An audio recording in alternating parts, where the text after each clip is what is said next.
Okay, we're back. We're live. We're at ThinkTech. We're here on a given Monday. This is a ThinkTech Talks, but it's actually finding our future, because we want to find our future today with Chad Taniguchi, the president, executive director of a Hawaii Bicycling League. I stumbled into him yesterday at Kapiolani Park, and he was conducting the 32nd Honolulu Century Ride. And so I thought this would be really important to discuss this. Welcome to the show, Chad. Thank you, Jay. Always great to be here. It's great to have you. It's really important that we follow cycling. I think cycling in Honolulu is an important part of our future, and I'm with you all the way. In fact, I serve on your board with the idea that what we need to do is have everybody cycling. It would be a beautiful place if we did that in every way. It's not just transportation; it's quality of life. It's not even that. It's sort of a spiritual experience to ride bike. If you talk to anybody who rides bike, you know that it's a Zen experience. You're closer to the world. You touch things. You see things that you wouldn't otherwise see. So people ought to do that. And in the past, since statehood, we've grown so fast. We've become a concrete jungle. We've lost touch with the earth and the sky. Cycling is a way to get back to that. So it's really critical for our future, not only for transportation, not only for, complete streets and all those initiatives that I want to talk to you about, but also for the personal Zen. Yeah, I think walking and bicycling and swimming, those are all the things that we need to get back to and more of. And the good thing about walking and bicycling is you can work it into your commute, or you can work it into your shopping, so that you can get some physical activity, exercise. You can have fun while you're doing that. You're saving money, you're not polluting as much, and it all fits together. Yeah. And so it's not only a matter, and I'm thinking about this since yesterday, it's not only a matter of training cyclists to ride, it's a matter of training the whole community to have cyclists riding. So often, people really don't see you. They block you out. When I was riding, and I did ride for a few years, I always looked for the drivers who couldn't seem to see cyclists. I'd always see if they were alert, see if they were focused on what was around them. And if I concluded that they were not alert, and that they were in some sort of driving oblivion, which a lot of people are, sorry to say, they're not attentive, then I concluded they couldn't see me. And if they couldn't see me, I was going to give them a wide path and stay far away from them. Mm-hmm. However, I could do that because that was an accident waiting to happen. Mm-hmm. There are a lot of drivers like that. They're the ones who need to be trained. Well, I agree with you, and there's a lot of cyclists who need to be trained. So it's both ways. Okay. The statistics show that half the crashes are caused by cyclists just hitting a bump in the road or a rut or something, and they lose balance and they fall. Most of those are not serious.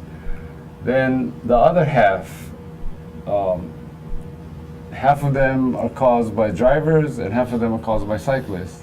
And those tend to be the more serious. So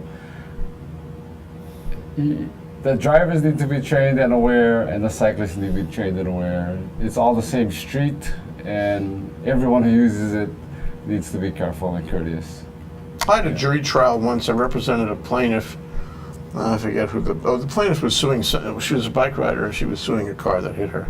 And the car hit her as she was crossing from Kona Street into a parking lot there, in that block between Kona and Kapiolani. Mm. It's not a place you'd go fast. Mm-hmm. And she was, riding in a place she had an absolute right to be, and somebody hit her. And so we did voir dire on the jury. It was a few years ago, but I think you get the same attitudes now. Mm-hmm. Half the jury felt that cyclists should never be on the sidewalk. The other half felt that cyclists should never be in the street. In other words, the combined attitude was something like cyclists shouldn't be. Anywhere. They were just a nuisance. Get rid of them. And I felt that it was a revelation to me to see how the ordinary person, the ordinary juror, really had no patience with cyclists. I settled the case for that reason. I didn't want to pose this to the jury. I didn't want them to have it. And the judge agreed with me. He said, you better settle this case. Well, if we get more education out there, right now 95% of the drivers, I agree, would say cyclists shouldn't be in the middle of the lane. And that's the law, that cyclists are allowed to be in the middle of the lane, because when that lane is too narrow for a bike and car to drive side by side, then the cyclist, for his or her protection, should be in the middle of the lane, so that the car driving behind will wait and pass on the left when there is room, rather than try to squeeze by. So if you can get that message out to most people, then they'll know cyclists belong on the road and have the right to be on the road. So don't honk at them, don't get mad at them, don't speed by them closely because they're there. Don't argue with them either. Yeah, Just write their license down yeah, and call a cop. yeah. You know, I mean, I used to do that too when I rode. I Yeah. rode right in the middle of that lane because I knew that if I rode over in the shoulder, I was going to hit some glass or some hole or some grating, and I would lose my balance, and that would be worse yet, because then you fall back into the path of traffic, Right. and then you really get hurt. So I rode right in the middle, but you know, and most drivers were, you know, patient about it. If I was going down a hill and making enough speed, they didn't care much. If I was going up a hill and I couldn't make enough speed, about half of them would give me a ration of some kind, and the other half would try to get out of the lane, even if that was dangerous, you know, try to move into the lane on the left of it. Suffice to say, the minority of people, Yeah, I think, it's a minority. were nice about it and were patient about it. And if it happens to me and I see a cyclist in front of me, I'll slow down. I'll protect him. You know, I'll cover his rear and make sure the guy behind me doesn't push him around. Yeah. And I do that with my car, so I'm helping him. But most people don't feel that way about it, and they're irritated as cyclists. And I agree with you that we've got to make sure everybody understands he has a right to be in the center of that lane for his own survival, and as a matter of the law. Yeah. And I hear you say that all the time, and I know why you say it all the time. You don't want, you know, every day you must say that 27 times, so that so the public hopefully will get the idea that the cyclists have a right to be there. Yeah. But you know what? let's suppose I gave you $1 billion, okay? $1 billion? $1 billion. I want to Okay. give you $1 billion, right. Chad. That's how important I think you are, okay? What would you do with it in the city and county of Honolulu to make cycling just swell? I would try to implement the Oahu Bike Plan, which is the plan the city has adopted for the city roads. And then I would also try to see the state implement the Bike Plan Hawaii, which is for the state roads. So they have the plan, they want to do it, and the mayor is doing a lot of repaving on the same streets that need bike facilities that the bike plan would call for. And by the way, the state is also doing a lot of repaving on state roads. So I think we could get by with a lot less than $1 billion, because what I would do is I would hire someone whose sole job would be to keep track of the Oahu Bike Plan and Bike Plan Hawaii and see how they're being implemented on the city streets and on the state streets. We try to do that as much as possible. I mean the watchbird. A watchdog. Yeah, watchbird, watchdog. And so, you know, that's not going to cost a lot of money. It's one staff time. And if the city or state was short of funds to actually do some of that, then I think we could spend some money on that. We'd like the state and city to be prudent in their spending so they can use whatever money they have. And then when all that is being taken care of, I think then $1 billion is a lot of money. That's $999 billion plus $999 billion plus $1 million, right? So But who's counting? yeah, so then I think we could do some great separated bike paths or cycle tracks that would make commuting to work and being a tourist or just being a recreational rider so much fun. And that might take a little more land, but for $1 billion we could definitely do it. I'd say even if we had 10 $10 million a year, we could definitely do it. And really, we should have that kind of money. Now's the time. You know, it seems to me that with all the action in planning, you know, we've had so much attention on planning. It's not only Kaka'ako and the Complete Streets Initiative, it's really everywhere. People are becoming, for the first time that I've seen, interested, at least to some degree, in planning the community, because it's getting to be, you know, kind of dense, and there are neighborhoods that really need work and roads that need. You know, it's funny that, you know, all this pothole business has actually generated public interest in how the city is being kept. I don't know how long that's going to last. You know, the public has a way of forgetting and forgiving, but you know, maybe, just maybe, it'll catch fire, and the public will demand, you know, better planning. And I appreciate your, you know, tolerance of the city and the state in taking whatever time they're taking. Oh no, I'd like to see them do it tomorrow morning. Yeah. And there are places like Portland, Oregon, where the bike advocacy organization sued the state and said, you're supposed to be spending 1% of the funds by law on bicycle facilities, and you're not, so we're going to sue you. And those things have been effective. I think so. It doesn't happen by we're itself. frustrated too. We're still in the mode of trying to work closely with, and not fight with, work closely with the city and state, and support them and push them where we have to, so that they do more bike plans, bike lanes, I'm sorry. But it could come to the point where it's just moving too slow. I don't foresee that. I foresee that in the next 3 and 4 years, the city and state are going to do a lot to do what they're supposed to do, what the bike plans call for. Are you happy with the bike plan? What I mean, when I say happy, I mean, is the bike plan aggressive enough for you? Let's say the bike plan has been around for 20 years and hardly been implemented, so I'm not going to say it should be more aggressive. I'm going to say that what's there, let's just get done what's there. And then we talk about the rest later. Yeah, then we do it later. And really, it's a best practice, because when you're repaving a road, you're going to have to repaint the lines anyway.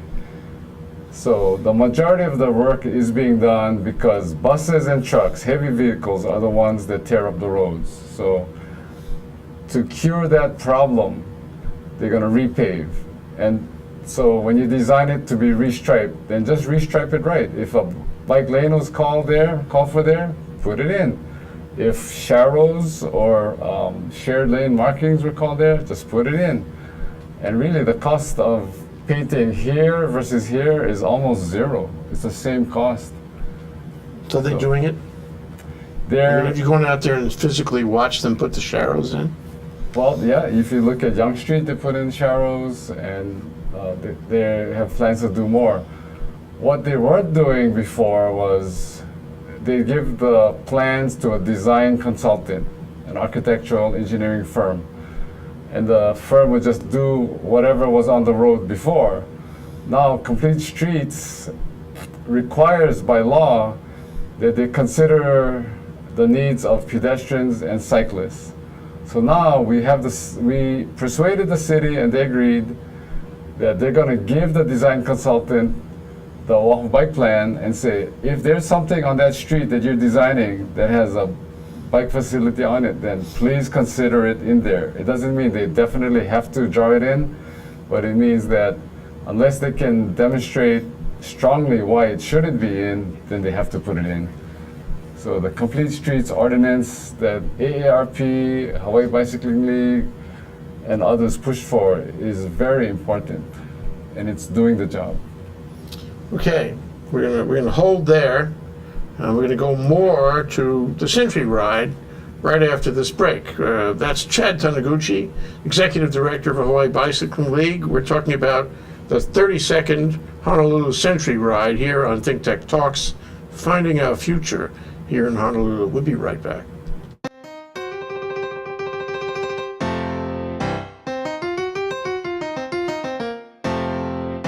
I'm Bill Spencer, President of the Hawaii Venture Capital Association. We do monthly luncheon programs with ThinkTech about things that matter to Hawaii entrepreneurs, investors, and business service providers. So join us on the fourth Thursday of every month at the Plaza Club. For information about upcoming events or to join our mailing list, visit hvca.org. See you there.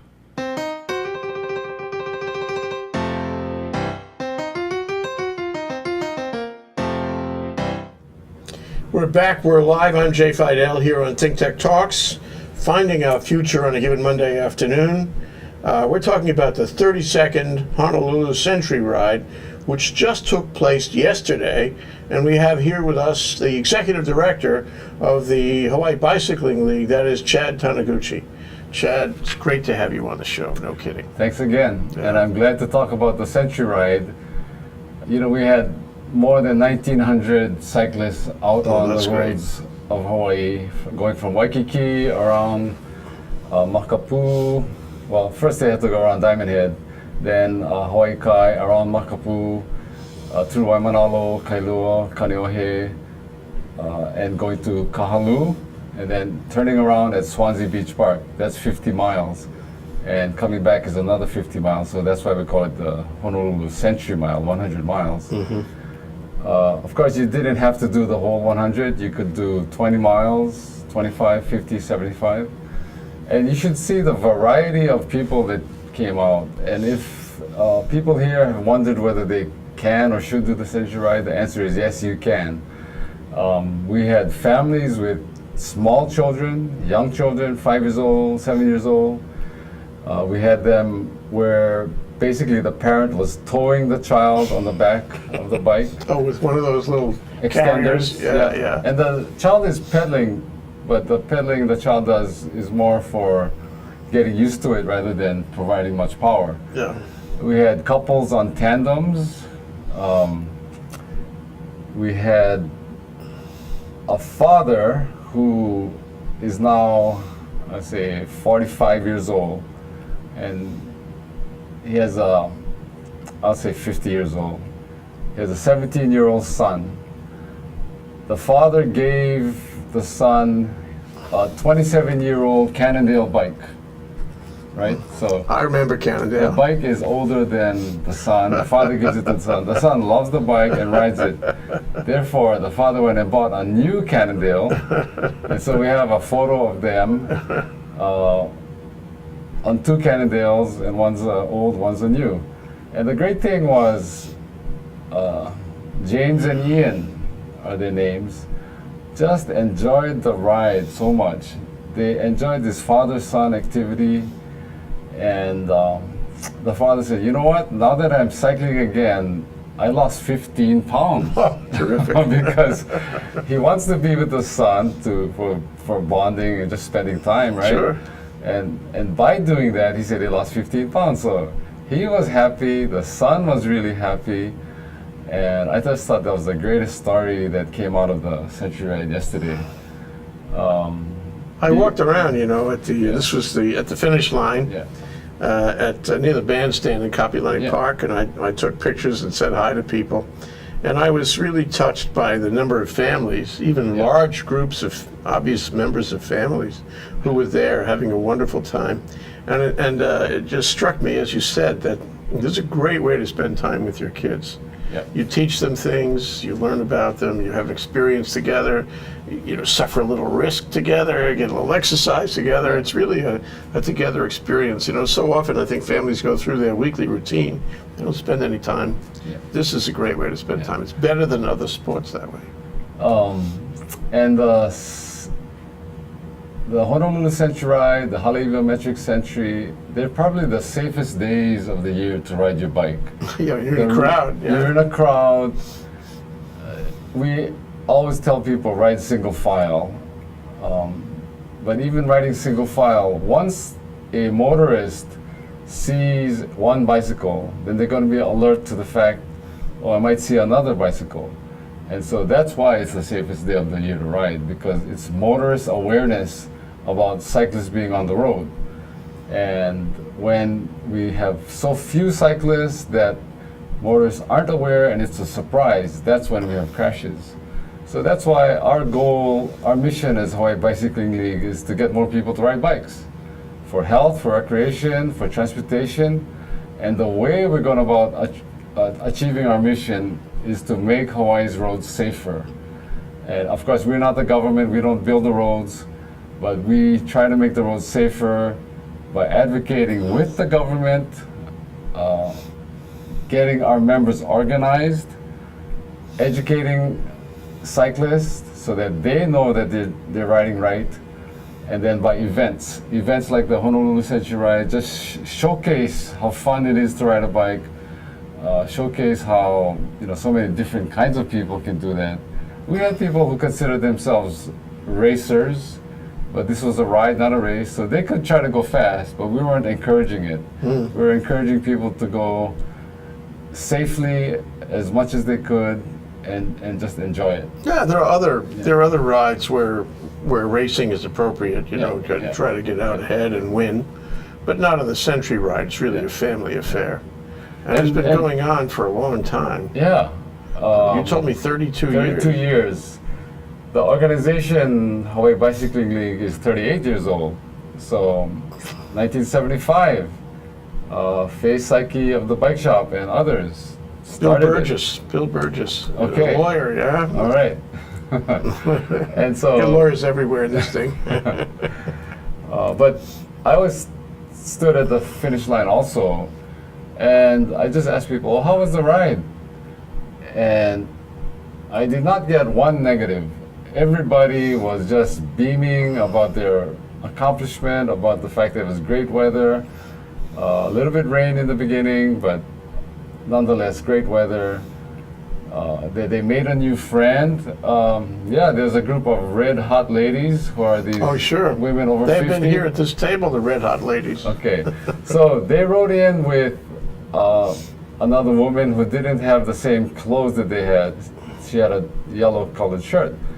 So she was just beaming because she's saying, oh, these are my new friends.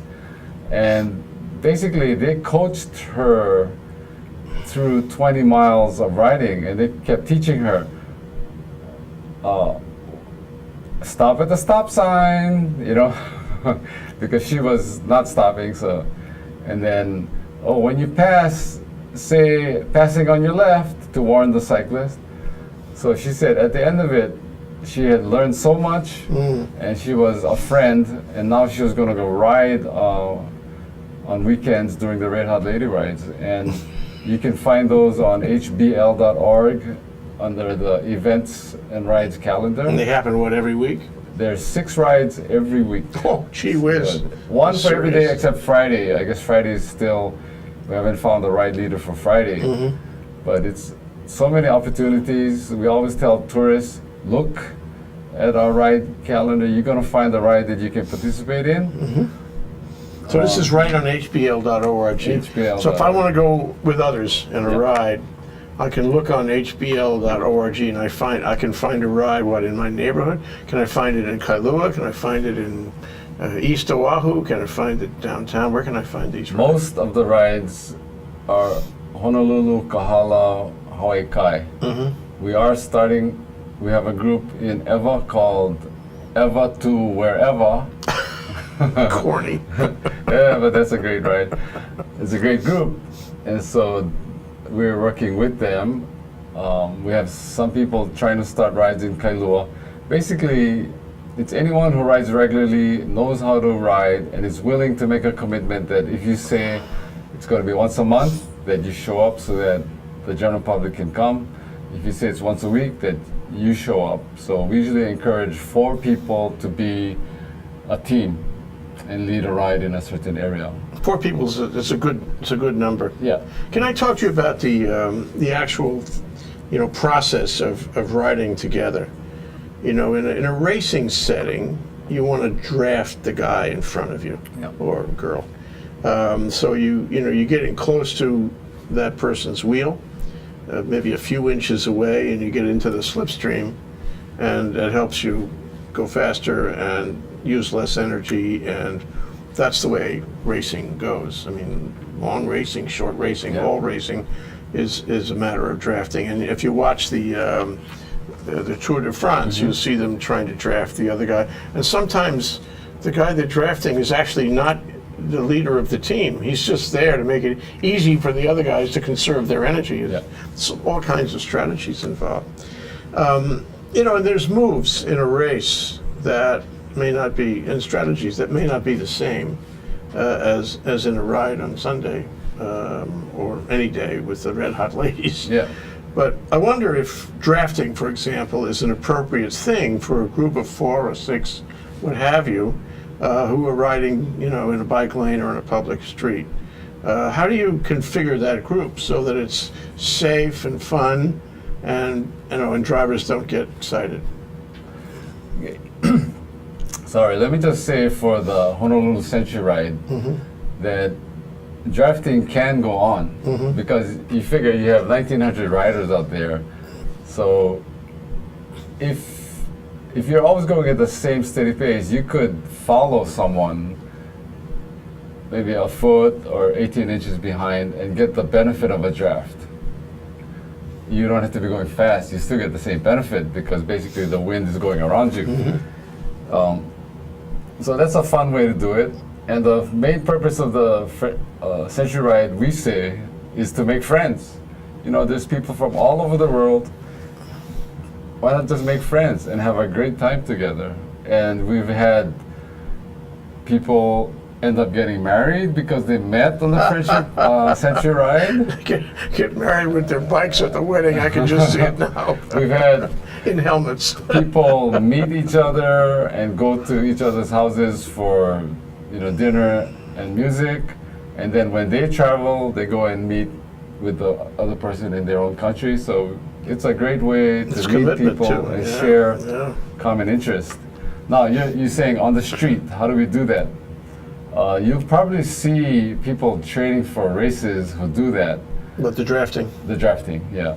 And, as long as they're doing it in single file and not in packs, where they're clustering more than one person at the head. But in a race, you might do that. Yeah, in a race, you might have more than cluster. one line, so to speak. Yeah. But really, on Hawaii streets, you're gonna irritate for good reason. The drivers will be irritated if you're clustering in a pack, and that's illegal. The law says you have a right to be on the road, but you have to be riding single file. So I encourage people to just follow the law, and it allows overtaking. So, the lead person who's doing the heavy lifting for the draft can just drop back and go to the end, and then you have another lead person. It's still a single file. One of the things about drafting that always bothered me, with people who maybe didn't do it a lot, is that the guy at the front may not realize how dependent the guy right behind him is, that the one at the front, keep a constant speed. Yeah. Because if he slows down, or worse, if he stops, the guy right behind him is going to hit him. And there's going to be a crash of 2 bikes. They'll be all over the street, and somebody will get hurt. And so drafting for people who don't, do it regularly sounds to me like dangerous. How do you deal with that? Do you train them in advance? Do you give them advice on this? I'd say just go on one of our group rides, because the people on the group rides are basically going to teach you. You can be totally ignorant of how to bike. They'll talk to you, they'll teach you. So my story is, I'm 61 years old. You don't look a day over 59. Oh, yeah, okay, great. But 2003, so I guess I was 50 then, there was a bus strike. And then I started trying to bike after the bus strike. And I hadn't really ridden a bike a lot since college, so maybe that was 25 years before. So I joined the Heavy Breathers group. Is that what it was called? Yeah, Carol Fontaneve is the leader of that group.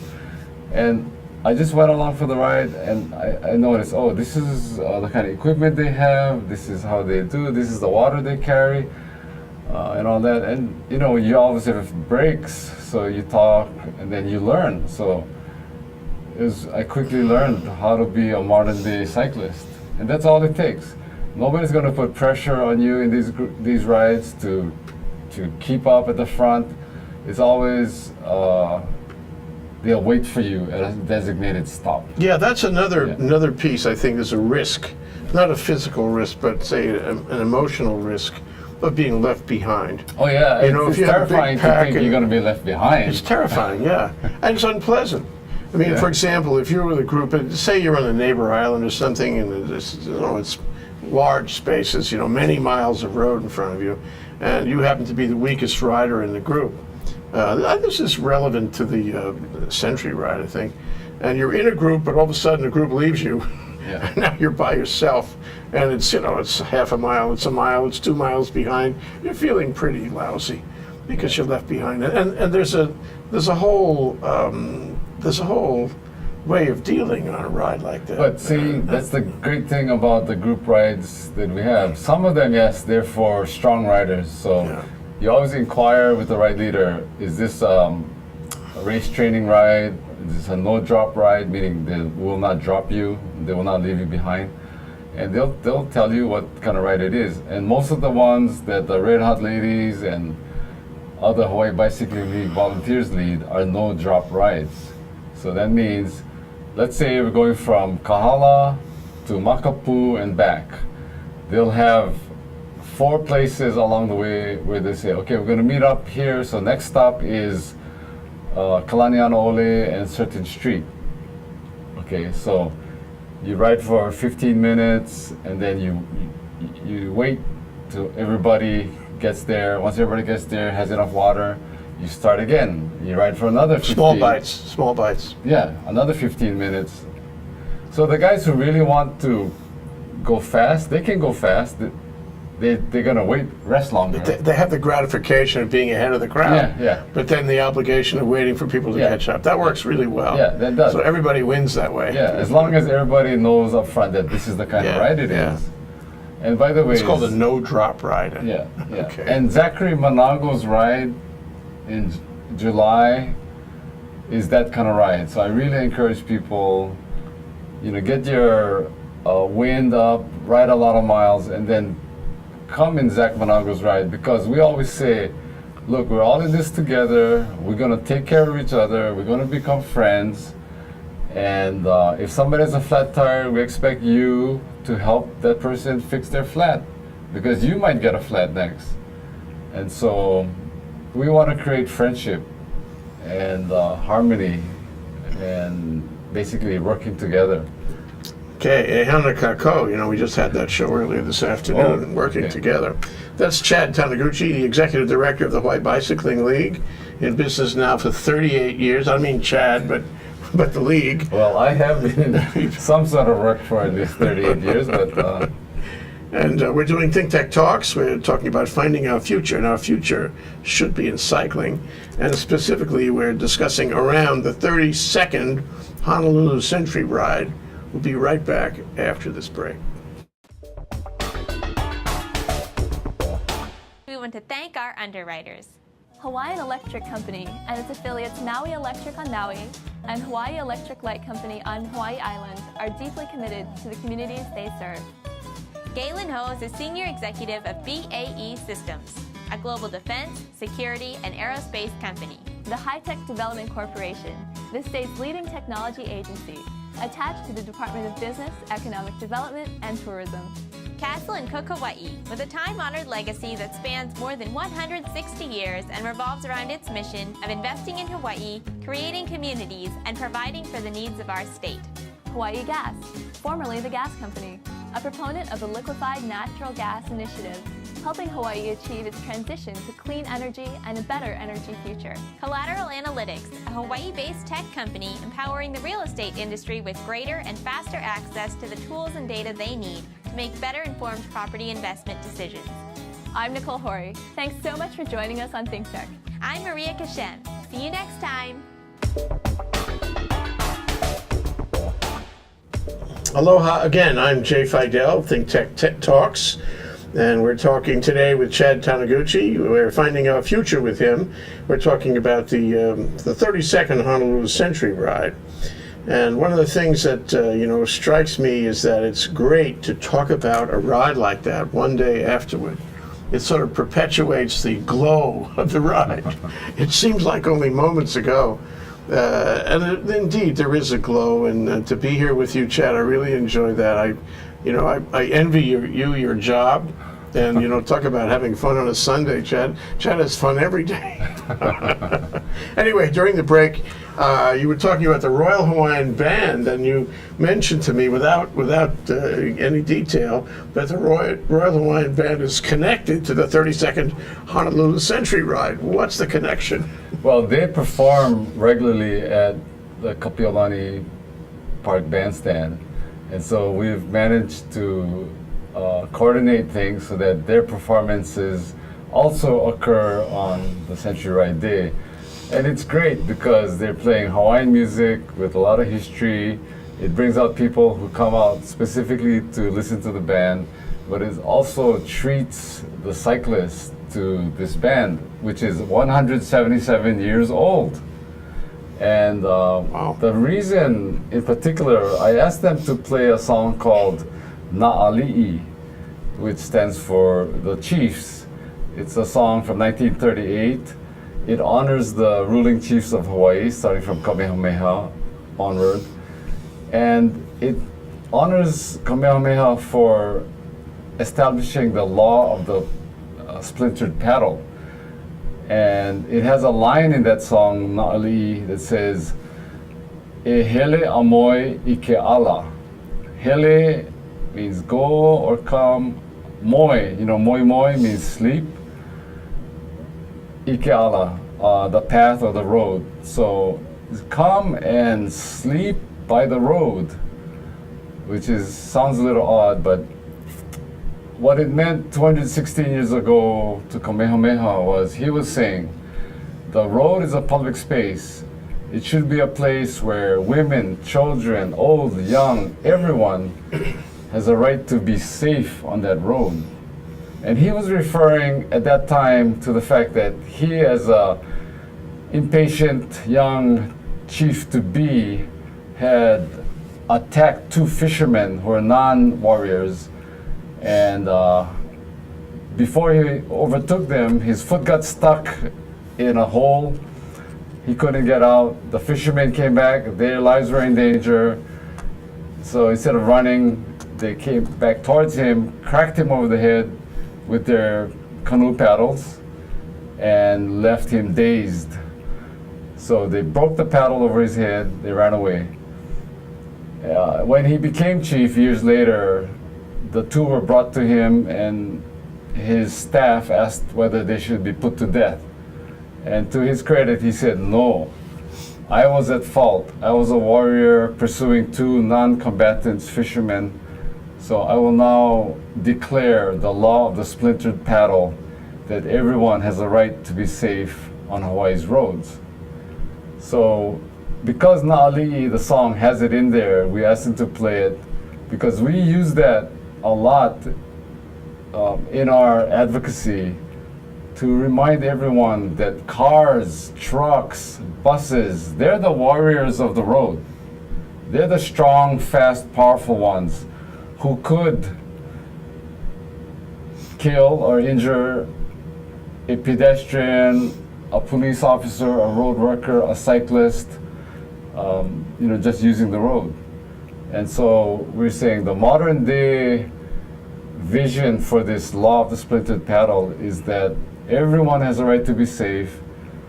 The pedestrians and cyclists need to practice safe behavior, and the cars, trucks, and buses have to especially look out for these vulnerable people.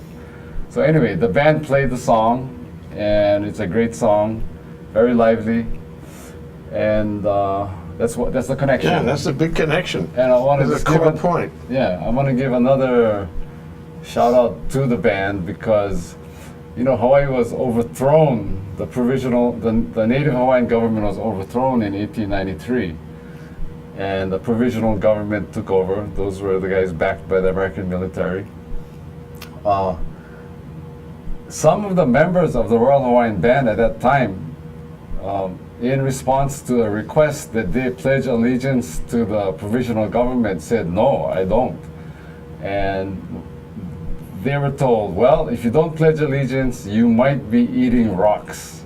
In other words, you might not have a job. They quit anyway.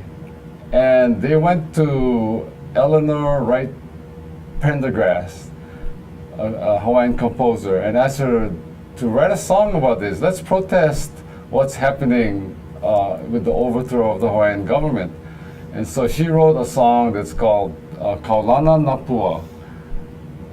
Kaulana, famous are the flowers, and flowers also means children in this case. So famous are the children. It's also called Mele Ai Pohaku. Ai means eat, Pohaku means rock, Mele means song. So the song about eating rocks. And the words of the song are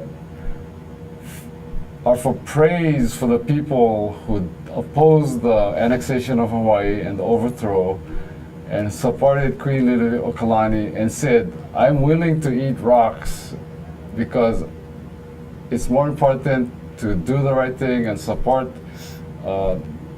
the right government rather than just have my hands be forced to sign something that I don't believe in. So we gave credit to the Royal Hawaiian Band for having that legacy and tradition of standing up for the right stuff. And they play beautiful music also. We're going to take one more break, Chad, and then we'll come back and have one last segment for the show. That's Chad Taniguchi, Hawaii Bicycling League, and we're talking about finding our future, more specifically on the roads of Hawaii. The 32nd Honolulu Century Ride was just yesterday, so it's an appropriate time to have that discussion. We'll be right back. Aloha, my name is Dan Bauer and I'm the General Manager of the Plaza Club. The Plaza Club is Honolulu's premier business club. We're located in the heart of the financial district on historic Fort Street Mall. On the 20th and 21st floors atop the Pioneer Plaza, our commanding skyline views, along with our award-winning cuisine and service, are known as the place to do business downtown. We offer professional as well as social events and programs to our members and their guests, all tailored to enrich their professional and personal lives and to give them the cutting edge that they deserve in business. Why don't you consider becoming a member of the club? Call me at 531-7788 or come see me and let's talk business and how the Plaza Club can work for you. Again, my name is Dan Bauer. I'm the General Manager of the club and I'm here for you. We're back. We're live. I'm Jay Fidell. Here we are at ThinkTech Talks. Finding our future with the Hawaii Bicycling League. Chad Taniguchi is the executive director. So we have one more segment now to play, Chad, and I wonder if you could give me some stats on commuting and how well the initiative, call it an initiative, or the re-initiative towards cycling is doing these days. Cycling is booming all over the world. People are finding that it makes them feel good because it's a form of physical exercise, and it's time efficient because you're getting somewhere while you're exercising. They're finding that they're getting more fit as a result. They're saving money, got a little bit more change in their pocket. They feel good because they know it's a green form of travel, that they're not burning fossil fuels. So it's booming around the world. Yeah, I know. I was in New York 60, 90 days ago. If I told you, and I saw this big bike share thing right outside Grand Central Station. And there were hundreds of bikes in the bike share thing. And guess what? Most of them were gone.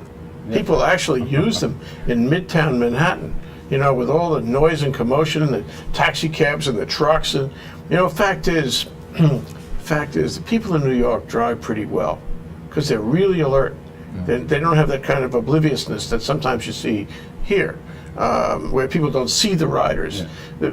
If you drive in New York, all the people who drive in New York, by definition, they're super alert, and that's actually pretty safe. Yeah. And then the people who take these bike shares out, they actually manage to come back. Yeah, the record on bike share for safety is extraordinary. It's far better for bike share than the record of other cyclists. And I think the reason is this group is putting their credit card behind that because they're paying for it. Right, okay. And they're being more responsible because they know they have to return it to a certain location. And also the bikes are good bikes. They're basically solid, they're not fast, so you don't go fast. A lot of time for you to react to things. And it's upright, so you're not head down. So anyway. They're but commuter bikes. They're commuter bikes. Yeah. And or errand bikes, or going to a meeting bikes, Yeah, or yeah. you know, something like that. So what I was about to say, bicycling is booming around the world for all the right reasons. The Century Ride highlights the fact that you can enjoy cycling, and many different kind of people can do it. You know, ordinary people can do it. You don't have to be a racer. And we just received a week ago news that the American Community Study Survey, which is done by the Federal Census Bureau, showed that Honolulu, 389,000 people, which is Honolulu Central or proper, I guess, from Hawaii Kai to Kalihi area, 389,000 people, commute to work at the rate of 2.3%. So, you know, there's about 7,500 people among that 389,000 who commute as their primary, but commute by bike as their primary mode of getting to work. That 2.3% may sound small, but in the context of the entire United States, of the 70 largest cities where this is measured, we're the 12th highest bike commuting rate in the whole country. Why aren't we first? We're not first because I think we need to work a little harder with our city and state to put more bike facilities in place. First is Portland, Oregon, 6.1% bike commuting rate. Portland is not, we're not that far behind Portland. If we just doubled our rate, well, almost tripled our rate, we'd be very close to Portland. And Portland has had a history of 20 years of great advocacy by cycling groups, great partnership by mayors and city council people and U.S. House of Representatives people who have had the leadership to encourage cycling and see that it gets done. It's a matter of determination and consistency. Yeah. Right? They don't stop. They keep on going. Right. You know, if things don't go the way they'd like, they're on it. Yeah. Right now. Yeah, and we have the strong beginnings of that. You know, Council Member Breen Harimoto and Kobayashi, they're really strong advocates for cycling. That's why the Complete Streets Ordinance got passed. Mayor Caldwell wants to see more separated bike paths. And Make him do it. Yeah, make him do it. Bruce Copa of the Governor's Chief of Staff, he's working to get DOT on the state to be more responsive to the need for bike facilities too. So anyway, we saw the 2.3%, the 12th highest bike commuting rate in the country as a great sign that more people want to bike, and it's a message to the government to catch up with that desire. There is that desire. It's a statement of public interest. Yeah. So what were we last year? I mean, We were 22nd. 22nd to 12 yeah. in 1 year. In 1 year. So pretty that's good. a tremendous jump. So where do we go from here, Chad? You know, I mean, we have a minute or two left, and I just want to offer, you know, a thought and a concern. You know, this is the kind of initiative where you can never stop. You have to keep on going. There are various constituencies involved, not only the bike riders, but the parents and families of the bike riders. And then there's the drivers. Certainly this is a big, you know, constituency. They must be trained. And there's government. And, you know, government is maybe the hardest one of all because it changes and it operates only within the election cycle. And even if you find somebody who's very friendly to you this time, you're going to have to retrain the next crowd and so forth. There's a lot of moving parts in this. There's a long way to go before we hit nirvana. And to me, nirvana is perfect for Hawaii. We should all be riding bikes. It should be safe. There should be bike lanes, comfortable bike lanes, removed from the street sometimes, and in the street where everybody respects them. And we should all be riding to work. We should have we should be number one in terms of commuting. We should be number one in terms of recreation. It should be the most popular form of recreation we have. Once someone starts riding a bike, they'll not want to drive as much, because riding a bike gives you can get there faster if you're in town. You get there faster. Yeah. You don't have to worry about parking. If we get bike lanes and the streets are clogged, congested with cars having to stop, the bike lane is going to be free. You're going to be able to pass the cars. So really, once you get into cycling, it's something that you want to continue to do more and more of. So my request to people is just try it. How about biking a half mile from your house to the bus stop, or your house to the store, or up to a mile?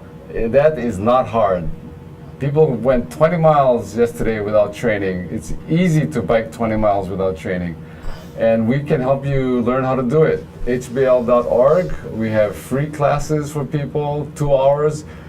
Half an hour is on the law and the practice. Half an hour is in the parking lot where we get you to do bike handling skills. And 1 hour is on the streets with trained, qualified instructors.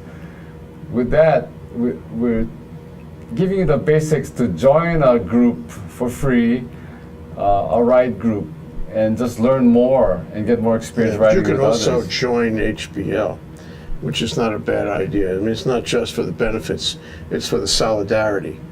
If HBL could say that it has 200,000 members, then the legislature would stand up straight. Yeah, So, even if we said we had 2,000 members, legislature and city council. So we have 1,300 members, and you don't have to be an avid cyclist to be a member of HBL. I think if you want a more livable community, more sane community on the streets where you see pedestrians and cyclists getting treated with respect, join HBL, because that's what we're all about.